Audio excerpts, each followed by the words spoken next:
अस्सलामुअलैकुम, बोल खुश आमदीद। मैं हूँ शर्जील अरशद और मैं हूँ शुमाइला अरशद। हेडलाइंस आपने देखी। बुलेटिन के आगाज में सबसे पहले अहम खबर आप तक पहुँचाएंगे। अमेरिका का मशरिक़ वस्ता में मजीद फौज भेजने का ऐलान।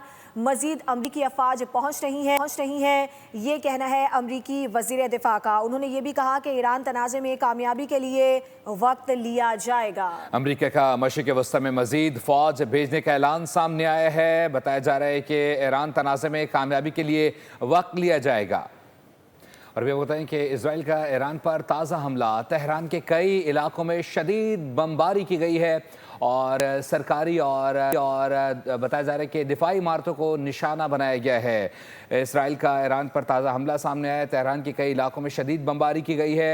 इजराइल की जानिब से कहा गया है कि इस हमले में सरकारी और दिफाई इमारतों को निशाना बनाया गया है। इसराइल की जानिब से ईरान पर ताज़ा हमला किया गया है। तेहरान के कई इलाकों में शदीद बमबारी की गई है।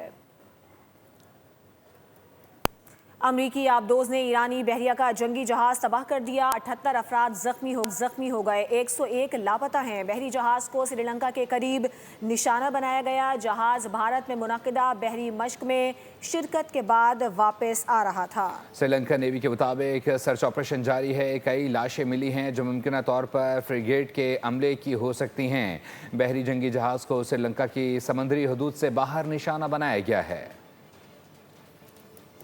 वज़ीर आज़म शहबाज शरीफ की ज़ेर सदारत पार्लिमानी जमातों का इजलास हुआ, जिसमें पाकिस्तान, अफगानिस्तान, ईरान और खलीज में कशीदगी पर इन कैमरा ब्रीफिंग दी गई। शुरका ने खित्ते में अमन के लिए पाकिस्तान की सिफारती कोशिशों की तारीफ की और उन्हें मज़ीद तेज़ करने पर जोर दिया।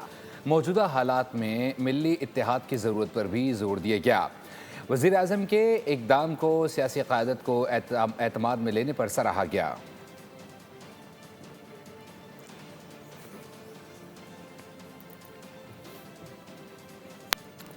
और अभी पता है कि हिज़्ब इख्तिलाफ ने अडयाला को मुक़द्दम जाना। वज़ीर आज़म ने खुलूस नीयत से बुलाया था। बेहतर होता अपोजिशन इजलास में आती। वफाकी वज़ीर कानून आज़म नज़ीर तारड़ की सहाफ़ी से गुफ्तगू। उन्होंने कहा कि अपोजिशन को सियासत छोड़कर मुल्की मफाद पर, कौमी सलामती के मामले पर अपना किरदार अदा करना चाहिए।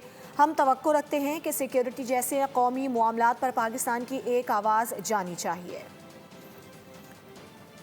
आज़म साहब ने वज़ारत ख़ारजा ने तफसील के साथ ब्रीफिंग दी और ये सिलसिला जारी रहना चाहिए कि शीदा सूरत हाल है।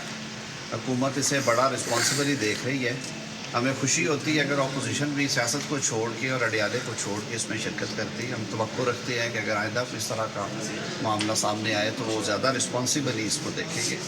देखिए, हमें अवाम ने एतमाद करके यहाँ पर भेजा है और पाकिस्तान की जहाँ पर सालमियत और सलामती की बात हो वहाँ पर सियासत नहीं होनी चाहिए। इसी वजह से वज़ीर आज़म साहब ने बड़ी खलूस नीयत के साथ अपने सीनियर लोगों को, राना सनाउल्लाह साहब और तारिक फजल साहब को भेजा।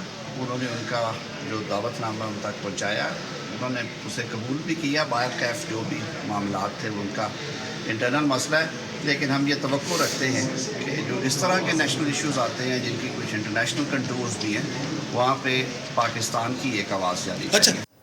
न्यूज़ स्टूडियो से फिलहाल के लिए इतना ही। मज़ीद खबरों और अपडेट्स के लिए विजिट कीजिए हमारी वेबसाइट boldnews.com। देखते रहिए बोल। सब्सक्राइब करें और बेल दबाएं ताकि कोई खबर रह न जाए।